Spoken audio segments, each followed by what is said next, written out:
400 ఎకరాలే.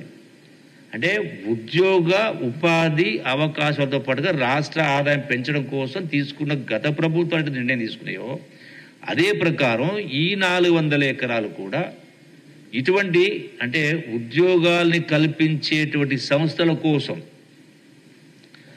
దాన్ని land plotting చేసి చేయడం మూలాన రాష్ట్ర ప్రభుత్వానికి ఈ చర్యలు చేపట్టడం కారణంగా లేదు లక్షలాది మందికి ఉద్యోగాలు ఉపాధి అవకాశాలు కల్పించడంతో పాటుగా రాష్ట్ర ఆదాయం పెరిగే కార్యక్రమం జరుగుతుంది. చెయ్యాలి కూడా, చెయ్యకపోతే తప్పు పట్టాలా.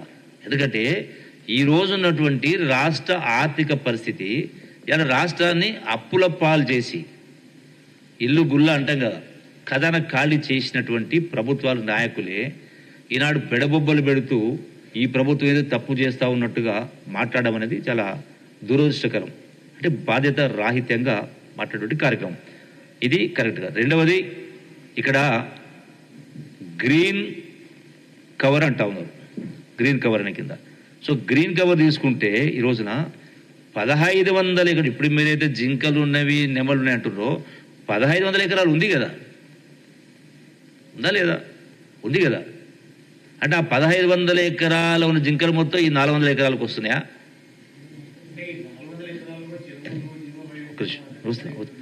వస్తాను, ఆ పాయింట్కి వస్తాను. ఈ 400 ఎకరాలున్న చెరువు కానీ అక్కడ ఉన్నటువంటి మష్రూమ్ రాక్ కానీ వాటర్ పని దేన్ని కూడా ముట్టే కార్యక్రమం జరగదు, దాన్ని టచ్ కూడా చేయటం లేదు. ఎందుకంటే ఏదైతే లేఅవుట్ చేస్తే దానికి లంగ్ స్పేస్కి ఏదైతే ఉంటుందో వాటికే వాడుతూ ఉన్నాం. మళ్ళీ ఇలా ఒక్కటి కూడా అటువంటి కార్యక్రమం చేయడం జరగదు, చేయడం లేదు. ఇది ఏదో ఊహించుకుంటా ఉన్నారు. ఒకవేళ అట్లా ఊహించుకుంటే మరి ఇన్ని దశాబ్దాల నుంచి హైదరాబాద్లో ఉన్నటువంటి ట్యాంక్స్, చెరువులు కానీ రకరకాల అన్యాక్రాంతం జరిగి అడ్డగోలుగా పరిగణించి కాసులు కక్కుతాయి, ఎన్ని కబ్జాలైనాయి, ఎన్ని డ్యామేజ్ అయినాయి, వాటన్నిటిని రెస్టోర్ చేస్తుంటే ప్రభుత్వం. సరే హైడ్రా కావచ్చు, ఇంకోటి కావచ్చు, అంటే వాటిని పునరుద్ధరించే కార్యం చేస్తున్నప్పుడు ప్రభుత్వం దీనిలో ఉన్నటువంటి చెరువును 1-2 చెరువు ఉంటే దాన్ని కబ్జా చేస్తారా? అంటే మీనింగ్లెస్ ఆర్గ్యుమెంట్. ఇది నిలబడేటువంటి కార్యక్రమం కాదు, చర్చకు నిలబడే కార్యక్రమం. కేవలం నిరుద్యోగ అంటే మన ఎంప్లాయీస్ ఉద్యోగం కల్పించేటువంటి వాస్తవాన్ని వీళ్ళు మర్చిపోయి విద్యార్థులను రెచ్చగొట్టేటువంటి కార్యక్రమం చేస్తూ ఇటువంటి తప్పుడు ఆరోపణలు చేసేటువంటి ఏర్పాటు చేస్తూ ఉన్నారు. ఈ రోజున ఇందులో ఈ ల్యాండ్స్కి సంబంధించి దీంతో పాటుగా ఇప్పటి వరకు మళ్ళీ ఇలా ల్యాండ్స్ ఇచ్చినట్టు అసలు ఆ విషయానికి వస్తే గడిచిన 10 సంవత్సరాల కాలంలో గత ప్రభుత్వం 10 సంవత్సరాలు రాష్ట్రాన్ని ఏలినటువంటి ప్రభుత్వం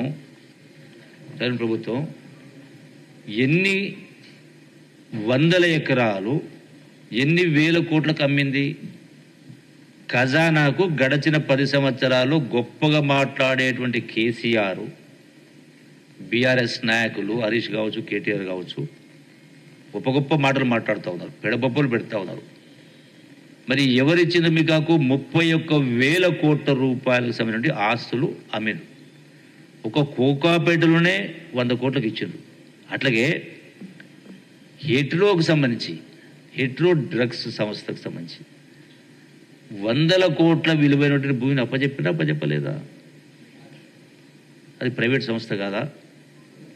ఎందుకు అప్పచెప్పిండ్రు? అక్కడ ఎన్ని ఉద్యోగాలు వస్తాయని అప్పచెప్పిండ్రు? అట్లనే దాంతోపాటుగా 1 కాదు 2 కాదు, కానామెట్టు, మోకిళ్ళ, బుద్వేళ్ళు, మేడిపల్లి, ఉప్పల్ బాగాయతు, షాబాదు, కోకాపేట, ఇట్లా రకరకాల బహదూర్పల్లి, అబ్దుల్లాపూర్ మండలం, ఇట్లా చాలా ప్రాంతాల్లో మరి అది కూడా అంటే రకరకాల ఇన్స్టాల్మెంట్స్లో తుర్కేంజాలు, బాలాపూర్, ఇట్లా మొత్తం రాష్ట్రంలో అంటే ఎక్కడ కూడా ఒక కంపెనీ రానటువంటిది, చాలా చోట్ల ఎంప్లాయ్మెంట్ జనరేట్ కానటువంటిదని కేవలం మీరు ఇబ్బడి ముబ్బడిగా ఓట్ల కోసం రకరకాల కార్యక్రమం చేసి అవినీతి కార్యక్రమం చేసి దానికి 100 ఎకరాలేమో అడ్డగోలుగా మీరు అమ్ముకుంటేనేమో ఒప్పు. ఈరోజు ఎట్లయితే హైటెక్ సిటీ, ఎట్లయితే ఫైనాన్షియల్ సిటీ డెవలప్మెంట్ వచ్చిందో లక్షలాది ఉద్యోగాలు పెట్టినాయో అదే ప్రకారం ఈ ప్రైమ్ ప్రాపర్టీ ఏదైతే ఐఎంజీకి 400 ఎకరాలు సుమారుగా 25 వేల కోట్ల పైన వచ్చే ఆదాయాన్ని ఒక వ్యక్తికి పోతే సంస్థకు అప్పచెప్తే 20 వేలు మీరు పట్టించుకోకపోతే దాన్ని బ్యాక్ తీసుకొని ఇలా రాష్ట్ర ప్రభుత్వానికి మేలు జరిగే పద్ధతిలో ఉద్యోగ ఉపాధి కల్పిస్తూ ఉంటే మీరు ఏ లెక్క ప్రకారం మీరు ఇటువంటి తప్పుడు ప్రచారాలు చేసేటువంటి కార్యక్రమం చేస్తూ ఉన్నారు అంటే కేవలం పెడబొబ్బలు పెడతా ఉన్నారు. రెండవది ఈ రోజున బీజేపీ వాళ్ళు మాట్లాడుతూ ఉన్నారు. ఇవి చాలా ఉన్నాయి. మొత్తం టోటల్ లిస్టు కూడా మీకు ఇస్తా. ఎన్ని ఎక్కడెక్కడ అమ్మిండ్రు మొత్తం లిస్టు గడిచిన 10 సంవత్సరాల కాలంలో మొత్తం లిస్టు మీకు కూడా ఇస్తా. 1 కాదు 2 కాదు, వేల కోట్ల రూపాయలు. అంతెందుకు టీఆర్ఎస్ పార్టీ అంటే సోకాల్డ్ నౌ బీఆర్ఎస్ పార్టీకి ఎన్ని ఎకరాలు? 10 ఎకరాలు అనుకుంటా, 10 ఎకరాలు. సో అక్కడ వాల్యూ ఎంత ఉంది? అది కూడా కోకాపేట దగ్గరనే కదా. ఆల్మోస్ట్ ఎకరం 50 కోట్లు 70 కోట్లు 100 కోట్లు ఉంటుందా? 100 కోట్లు ఒక ఆక్షన్ పోయినాయి కదా. సో 10 ఎకరాలు అంటే మరి ఆ ప్రకారం చూసుకుంటే 1000 కోట్ల ప్రాపర్టీ. అంటే ఎవడబ్బా సొమ్ము అని చెప్పని దీనికోసం ఎంతమంది వందలాది మంది బిడ్డలు ప్రాణత్యాగం చేసిన యువత అంటే మీ పార్టీ ఆస్తుల కోసం, మీ యొక్క రాజకీయ అవసరాల కోసం మరి 1000 కోట్ల రూపాయల ఆస్తిని 10 ఎకరాలు మీ పార్టీ పేరు మీద ఎట్లా రిజిస్టర్ చేసుకుంటారు? అంటే అధికారం ఉందని చెప్పని ఇస్తారు. మీరా మాట్లాడేది? మీకు మాట్లాడే రైట్ ఉందా వీళ్ళకు ఏమాత్రం కూడా? అట్లాగే ఈ రోజున రకరకాల చాలా తెగ బాధపడ్డారు వీళ్ళ బీజేపీ వాళ్ళు. అసలు బీజేపీ కూడా ఈ రాష్ట్ర అవసరాలు, ఈ రాష్ట్రం ప్రజల యొక్క యోగక్షేమాలు కోరుకుంటుందా? సింపుల్ 2-3 ఎగ్జాంపుల్ చెప్తా. పక్కన ఉన్న ఆంధ్రప్రదేశ్ రాష్ట్రానికి ఎన్ని వేల కోట్లు ఇచ్చింది. ఇదే మరి ఉత్తరాది సంబంధించినటువంటి బీహార్, ఉత్తరప్రదేశ్కు లక్షల కోట్లు ఇచ్చింది. మళ్ళీ తెలంగాణ రాష్ట్రానికి ఎందుకు 1 రూపాయి కూడా నిలిచలే? అది వరదలు వచ్చినా, ఇతర అభివృద్ధి కార్యక్రమాలైనా, అట్లాగే పునర్విభజన చట్టంలో మరి సుమారుగా ఆల్మోస్ట్ మోర్ దాన్ 10 years అందులో ఏ ఒక్క అంశాన్ని కూడా మరి వాళ్ళు ఇప్పటిదాకా పరిష్కారం చేసిందా?